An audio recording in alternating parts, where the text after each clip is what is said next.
ዋው ዋው ዋው በጣም ጣፋጭ ሆነ። በጣም ቆንጆ ኬክ ነው። ጣፋጭ ለልጆች በተለይ ለልጆች የሚሆን ነው።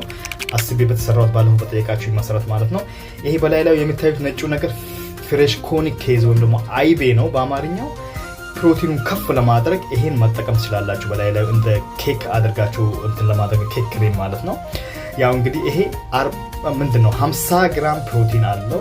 1300 ካሎሪ ጤናማ የሆነ ካሎሪ አለው። ፋቱ ዝቅ ያለ ነው እና ያው በእንደዚህ አይነት መልኩ መጠቀማችሁ ለልጆቻችሁ ለራሳችሁ እንትን ማድረግ ትችላላችሁ ማለት ነው።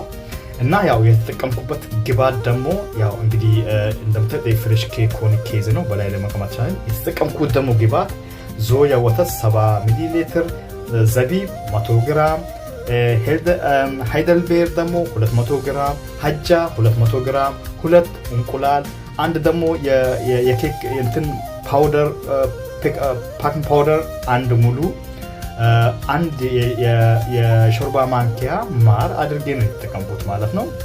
ከዛ ማሩን እንግዲህ ከፈለጋችሁ እናት በጣም ዙዝ ይሆናል ካላችሁ ለአዋቂ መቀነስ ትችላላችሁ። ግን ለልጆች በጣም ልክ ጤናማ የሆነ እንትን ጣፋጭ ነው ማለት ነው። ለልጆች ይሄን እንትን ማለት ትችላላችሁ። ለልጆች ስለጠየቃችሁ ነው ይሄን ለየት ባለ እንትን እየሰራሁት ማለት ነው።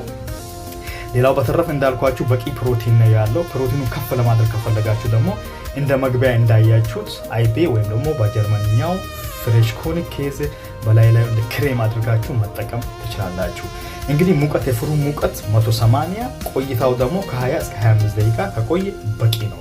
አቀዝቅዛችሁ ቀዝቀዝ አድርጋችሁ ለተወሰነ ደቂቃ ውጭ ላይ ከተቀመጠ በኋላ ተቆርጡታላችሁ ማለት ነው። ይሄን ይመስላል ኬኩ። እጅግ በጣም ምርጥ ኬክ ነው። ትወዱታላችሁ። በደንብ ነው የምትወዱት። ይሄን ቪዲዮ ደግሞ ሼር ኮፒ ሊንክ በማድረግ ለሁሉም አድርሱ። ያልገባችሁ ነገር ካለ ከቪዲዮ በታች በጥያቄ መልክ አስቀምጡልኝ። ሌላ የምትፈልጉም ነገር ካለ በቪዲዮ መልክ ከስር አስቀምጡልኝ። እንግዲህ ኬኩ በጣም እጅግ በጣም የሚጣፍጥ ኬክ ነው። ሰርታችሁ ሞክሩት። ያነሰ የጎደለ ነገር ካለ እንዳልኩት በኮመንት መልክ አስቀምጡ። ወዳችኋለሁ። መልካም ቀን ይሁንላችሁ ይላል ቢላል ፊት ኪችን እና ሌላም እንደዚሁ እንዲሰራላችሁ ደግሞ ማበረታታት፣ ቪዲዮን ሼር ኮፒ ሊንክ በማድረግ ጥያቄ በመጠየቅ ቀጥሉ። ወዳችኋለሁ። መልካም